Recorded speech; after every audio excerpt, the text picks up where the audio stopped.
the last of the $2 bills. This is Wonder Woman Season 1, Linda Carter, the one, the only, and the best Wonder Woman.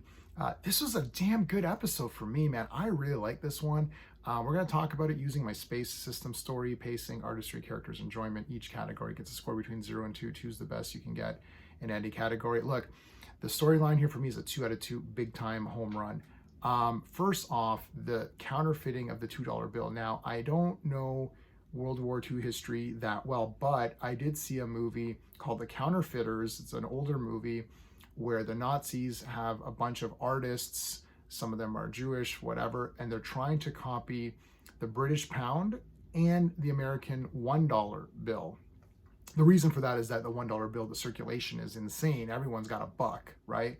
You know, you say, well, why don't they do $100? Yeah, well, who's carrying around $100 in like the late 40s, right? Like it's like that's not happening, right?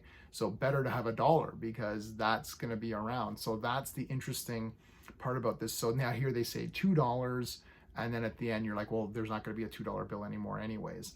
But that's a great story. And then there's extra stuff on top of that. So one of the cool things about this episode and Wonder Woman, the series, is that they usually give you your story, but there's a lot of stuff on top of it. Like the whole side plot of this guy, Wotan, who he's like this master spy, you know, whatever. Right? There's always a master spy now in these. And he's taking these photos and he's just taking photos on the streets, but he really wants to take a photo of this couple. And one of the guys works where they make the money and the other girl's his wife. And then they get these two this German couple or whatever to surgically alter themselves to look like the couple so they can infiltrate it. I mean, that's a cool little side plot that you really didn't even need to have.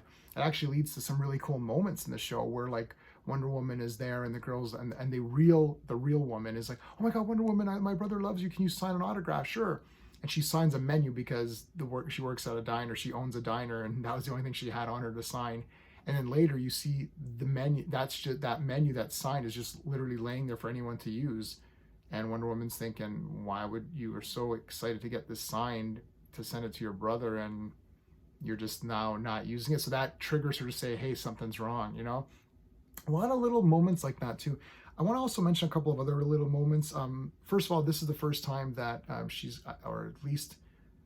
got her full cape and her dress on. Wonder Woman's got her cape and dress on. So that was really nice to see. That was her sort of ceremonial thing. So we've seen that. That was good. She also throws her tiara in a cool part. I'll talk about the artistry on that section. But there's a really nice moment where Steve is asleep and he's promised to take Diana on a tour to show her how the money is printed. And he promised to take Wonder Woman. Diana comes in and she sees Steve sleeping and she just kind of looks at him and just kind of like, you know, it was a really nice kind of just nice tender moment, you know, with her looking at him and saying, oh, you know, he's a nice guy and all that. And she's kind of in love. I liked that. That was a nice touch. It was just a one-off thing. I mean, it's like 1 minute of screen time. Like it didn't have to be there, but I liked it. I thought it added something to the show. That was really cool. For the pacing, I'm going to give it a 2 out of 2 because of those twists and turns and Wonder Woman figuring out that, oh, they're wrong and whatever. And then she starts to figure out the plot of how, what they're doing, like what's the actual plan going to be, because they have a spy. There's an American spy in the German camp, and he learns about the $2, and he tries to send a message, and they kill him, and all he wrote was $2. All he got through was $2, and like, what does that mean, right? So, but she figures it out. I'm going to get to the characters in a second on that one. For the artistry, I'm going to give it a 2 out of 2. There's a lot of good jumps in here. A lot of Wonder Woman things happen. She throws the tiara and hits the boat or whatever. That's kind of cool. There's like a fight at the docks.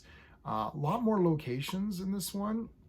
I'm watching this on Blu-ray and it looks pretty damn good. And nothing noticeably bad. There's that whole thing that they do, and they do this in a lot of old shows where they cut away to the character and then there's just a blue background and you could tell that they're not in the location when they shot this. That is just a trope. It's not even a trope. That is just a technique of old shows. There's nothing you can say about it. So I don't care. I'm giving it a 2 out of 2 score. Everything looked good to me. I like how they handled the plastic surgery thing. They made them look kind of really different, and then they're like, yeah, okay, we can fix these guys. So I like the way they did that. I thought that was kind of neat. For the characters, of course, I'm giving it a 2 out of 2. I really liked Wotan in this. He was pretty badass. They capture Wonder Woman, which is cool, but she kind of allows herself to be captured in a weird way so that she can, you know, get in there. Um, there's a great part where Wonder Woman has figured out that they're going to start printing $2 bills. They want to steal the printing plates. They want to get the paper, right? Get the equipment, and then the Nazis can start making their own $2. And she actually wants Steve to figure it out on his own. So she gives him some hints. The dialogue is awesome, and Linda Carter, her delivery and her performance is great in this one.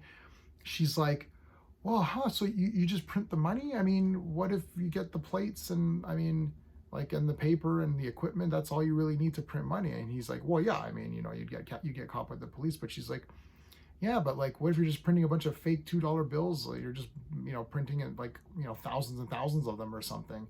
And then he's like, oh my God, that'd flood the market. And oh my God, that would make the economy messed up. He's like, oh my God, that's what they're gonna do. And then he's like, I have to go because I know what Wotan's plan is. And they cut back to Wonder Woman. She's got kind of this like smile, like, yeah, I let you figure it out. So good. This is one of the things that is missing from heroism right now, which is these good, kind people that want to do good. She never gets angry at people in this or tries to hurt them for real. She captures them when possible. She pulls her punches. I mean, she can break a gun. She can bend a gun. Like, she can punch someone's head off, right? Zach. She doesn't, you know, take people and splatter their bodies against walls and stuff like that. She's an actual good person and a hero in this. So amazing. Of course, she's the best.